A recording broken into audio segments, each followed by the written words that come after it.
पूरे देश में इस नारे से मच सकता है हड़कंप मेरे दोस्तों कि मोदी तेरी तानाशाही नहीं चलेगी, नहीं चलेगी। ऐसा हड़कंप बर्पा किया इस नारे ने मेरे दोस्तों, जिसकी जुबानी हम सुनवाने वाले हैं आपको। और दूसरा वीडियो जो भाजपाई कट्टर थे अब तक, लेकिन उसके बाद भी झंडे को ऊपर से उतार कर फेंक दिया और कुचलने की कोशिश की है। मेरे दोस्तों, आखिर ये हो क्या रहा है देश के अंदर? हमें रजी इसलिए आपको बाकी रहना चाहिए।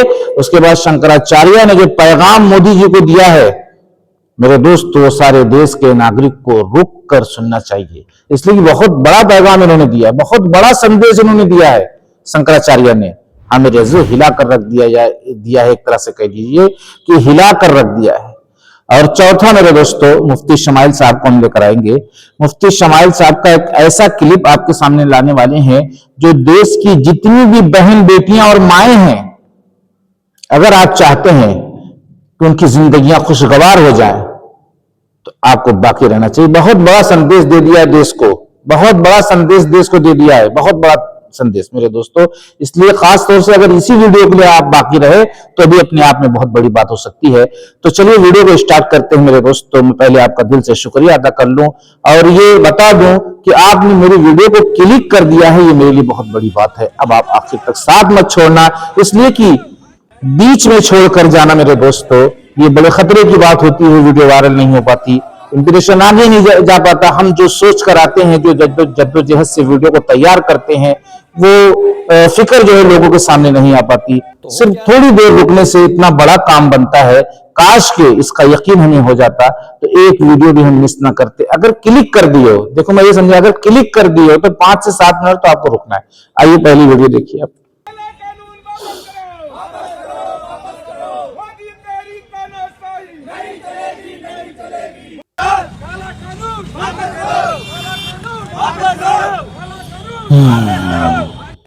नहीं चलेगी, नहीं चलेगी। काला कानून वापस करो, वापस करो, वापस करो। काला कानून वापस करो, वापस करो, वापस करो। मोदी तेरी तानाशाही नहीं चलेगी। नरेंद्र मोदी, नरेंद्र मोदी मुर्दाबाद, भाजपा सरकार मुर्दाबाद। मेरे दोस्तों, मेरे अजीजों, आखिर ये उलटफेर आया कहां से? एक बैग जो है इस तरीके से लोग पलटते जा रहे हैं भाजपा से, बीजेपी से। आखिर ये बात आई कहां से? वजह क्या बनी? मेरे दोस्तों, आप महसूस कर सकते हैं, आप एहसास कर सकते हैं, जब से शंकराचार्य को स्नान नहीं करने दिया गया तब से ये माहौल खतरनाक रूप ले चुका है मेरे दोस्तों। जिसकी जो है जिस मंजर को आप अपनी आंखों से देख रहे हैं। कई वीडियो लगातार आती जा रही है शंकराचार्य को लेकर, कई वीडियो लगातार आती जा रही है। लोग धीरे धीरे बीजेपी का साथ छोड़ते जा रहे हैं, छोड़ते जा रहे हैं। आखिर बात कितनी है? अगर बीजेपी ये चाहती कि मैं जो अपनी सरकार, मेरी सरकार कायम रहे, तो बस करना कितना था काम? बस 2 मिनट का काम था, 2 मिनट का। इनका कहना है कि माफी मांग लें, सारी बात खत्म हो जाएगी। लेकिन ये सरकार, जाहिर सी बात, बादशाह और रियाया में फर्क होता है। अभी बेचारे अपने धर्म के एतबार से कितने बड़े भी जो है शंकराचार्य हैं, लेकिन कोई सरकारी और इस तरीके से मुख्यमंत्री और सांसद इस तरह का इनका जो है ओहदा नहीं होने की वजह से ये माफी मांगी नहीं जा रही है। अगर माफी मांग ली जाती तो हो सकता है कि ये सरकार बच जाती, लेकिन चूंकि माफी मांगेंगे नहीं, इसलिए कि भाई जाहिर सी बात शान है, और हो सकता है माफी ना मांगकर भी जो है बीजेपी बाकी रहे। ये अल्लाह रब्बुल इज्जत ही इसका फैसला कर सकते हैं। लेकिन उलटफेर बहुत बड़ा हुआ है, यहां पर खुदा की कुदरत देखने का मौका मिल रहा है मेरे अजीजों। अब आप आइए वो वीडियो देखिए जो भाजपाई होते हुए भी झंडे को कुचलने की कोशिश कर रहे हैं। मेरे दोस्तों, ऐसा मंजर मैंने शायद पहली बार देखा है। नहीं, इसमें चूंकि गाना लगाया था यूजीसी जैसे काले कानून हटाओ, नहीं तो यही हाल होगा बीजेपी का। क्यों कह रहे हैं जरा पहले देखते चलिए। ये देखिए, ये बीजेपी का झंडा उतारा, ये कट्टर समर्थक बताए जाते थे, भारत का झंडा लगा रहने दिया, लेकिन तो उतारा और बीजेपी के उस झंडे को अपने पैर से कुचल दिया है। और यह ज्यादातर जगह से निकली हुई तस्वीरें निकलकर सामने आ रही हैं। लोगों में गुस्सा है। तो देखा मेरे दोस्तों आपने अपनी आंखों से, ये मंजर अपने आप में क्या बताना चाह रहा है कि बीजेपी सरकार धीरे धीरे कमजोर होती जा रही है। हाँ मेरे अजीजों, हम हालात हाजरा को दिखा रहे हैं, हम खबर दिखा रहे हैं। फैसला आपको करना है कि आखिर इसका राज क्या है, सरकार किस तरफ जा सकती है, कहां जा सकती है। तो इसलिए जो मेरे दोस्तों आपकी राय का कमेंट में इंतजार करेंगे। और आप वो वीडियो भी बगैर देखे मत जाना। शंकराचार्य ने मोदी को जो बड़ा पैगाम दिया, और मैं बोल चुका हूं कि मेरे जुमले लड़खड़ाएंगे, इधर से उधर होंगे, आपको सपोर्ट करना पड़ेगा। हाँ मेरे दोस्तों, 3-3 4-4 कंटेंट होते हैं, आगे पीछे। और मैं किसी वीडियो में, किसी मोबाइल में, किसी जो है इस तरीके से मैं लिख कर भी नहीं लाता। मैं बैठता हूं सादगी के साथ, और जो अल्लाह रब्बुल इज्जत की तरफ से दिलो दिमाग में आता है वो मैं बोलने की कोशिश करता हूं। हो सकता है वो सारा इंतजाम हो जाए, माइक, मोबाइल, ये सारी चीजें अभी इतनी स्टैंडर्ड नहीं है, लेकिन मेरे दोस्तों एक तड़प है, एक फिक्र है कि सही बात लोगों तक पहुंच जाए।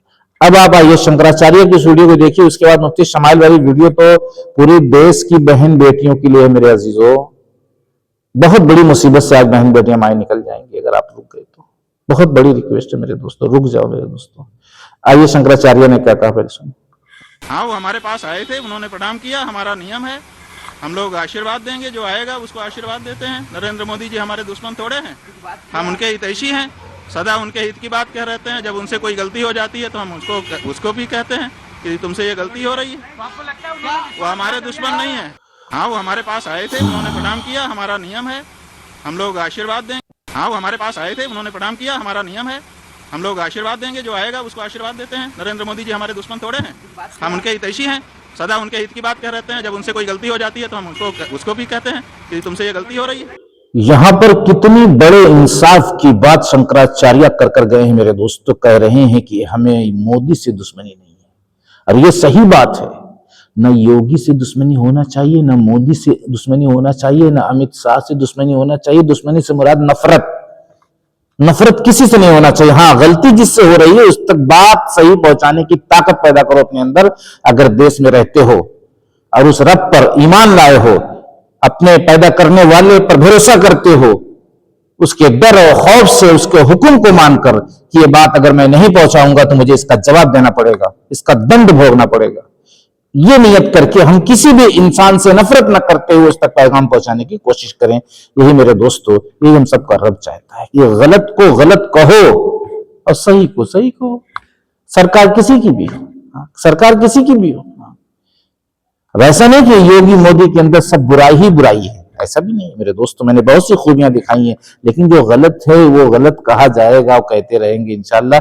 ये नहीं कि हम मुसलमान हैं तो योगी जी जो हिंदू धर्म से ताल्लुक रखते हैं तो हम उन पर तनकीद करें, उन पर कीचड़ उछालें। ये काम मुसलमान का नहीं हो सकता मेरे दोस्तों, और ये काम हिंदू धर्म वालों का भी नहीं होना चाहिए, हिंदू भाइयों का भी नहीं होना चाहिए, सिख ईसाई सबका। यानी भाईचारा बनाकर देश के अंदर जिंदगी गुजारने की कोशिश करे, एक अच्छा माहौल बर्पा करे, हमारा देश तरक्की की तरफ जाए, हमारा देश खुशहाली की तरफ जाए। हाँ मेरे दोस्तों, मेरे अजीजों, आइए मुफ्ती शमाइल साहब की अब वो वीडियो देख लीजिए, जिस वीडियो को देखने के बाद पूरे देश की बहन बेटियां, बल्कि पूरी दुनिया की बहन बेटियां, मैं कहता हूं, मुसीबत से निकल जाएंगी, दलदल से निकल जाएंगी। आइए एक छोटा सा क्लिप सुनिए, उसके बाद वीडियो का अख्तिताम करते हैं। तो जब जिम्मेदारी देने का मसला आया तो अल्लाह रब्बुल आलमीन ने, इस्लाम ने औरतों का दायरा कार अलग रखा, मर्दों का दायरा कार अलग रखा। उसकी वजह ये साइकोलॉजिकल और फिजिकल डिफरेंसेस है। जिनको ये कहा गया हिजाब उतारो तभी तुम्हारी डिग्निटी जाहिर होगी, यानी तभी तुम्हें डिग्निटी हासिल होगी, तभी तुम्हें फ्रीडम हासिल होगा। उन्हें बाहर लाया गया कमाओ ताकि मेन के साथ कंपीट करो। इस्लाम ने क्या किया है, मर्द और औरत को मुकाबला नहीं करवाया आपस में, बल्कि यह बताया कि एक गाड़ी के दोनों पहिए हैं, एक मर्द एक औरत है, दोनों मिलकर मुआशरा चलाएंगे। इन्होंने क्या किया है, मर्दों और औरतों के दरमियान कंपटीशन करवाया हर चीज में। कि मर्द अगर इधर 50% है या 55% है, तुम्हें भी उसी लेवल पे आना है, बराबर करना है, 50-50 कर लो, कंपटीशन कराया जा रहा है। मुफ्ती शमाइल साहब ने मेरे दोस्तों पूरी वजाहत नहीं की, इसलिए कि छोटा सा क्लिप था। थोड़ी सी वजाहत मैं ये कर देना चाहता हूं कि बहन बेटियां जब घर की भी जिम्मेदारी को उठाएंगी, खाना भी पकाएंगी, बच्चों की परवरिश भी करेंगी, कपड़ा भी धुलेंगी, उसके बाद जॉब भी जाकर करेंगी, बताइए उन पर डबल मार पड़ रही कि नहीं पड़ रही। इसलिए मर्द को जिम्मेदार बनाया गया है, कमाने का मर्द को जिम्मेदार बनाया गया है, औरत घर की जिम्मेदार है। हाँ, घर की साफ सफाई और बच्चों की परवरिश, खाना पकाकर, कपड़ा धुलकर, आपकी खिदमत में वो पेश करेगी ताकि आपका बाहर जाके जॉब करना, नौकरी करना, मेहनत करना आसान हो। आप उसको ये फ्रंट पे ला रहे हैं, बराबर पे ला रहे हैं कि 50% मैं कमाऊंगा, 50% तू भी कमा, तो ऐसा नहीं है। मुकद्दर से ज्यादा नहीं मिल सकता आपको।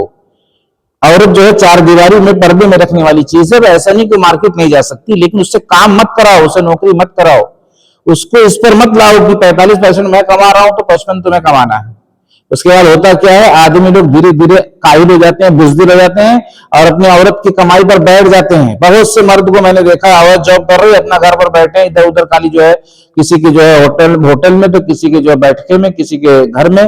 पता चला कि उनको कमाने की जरूरत नहीं है, औरत कमा रही है। औरत जा रही है कमाने, तो क्या क्या उसके ऊपर हालात आ रहे हैं, ये कभी मर्द ने सोचा? तो न जाने कितने गैर मर्दों से बात कर रही है, कितनी मेहनत कर रही है, कितने पसीने बहा रही है तुमको 2 रोटी खिलाने के लिए। लानत है ऐसे मर्द। और सबसे बड़ी बात, औरत का ये हक ही नहीं है। मर्द जब अपाहिज हो, मजबूर हो, कमाने के लायक ना हो, तो वहां पर ये औरत ये कदम उठा सकती है पर्दे के एहतमाम के साथ। पर्दे के जब मर्द के बाद चारों हाथ पैरे, तो ये औरत को बाहर क्यों भेज रहा भाई तू? बच्चों की परवरिश कैसे होगी? मैंने देखा है कुछ औरतों को बच्चों को गोद में लेकर, मैंने ट्रैफिक में देखा है कि ट्रैफिक वालों को रास्ता बता रही है औरत।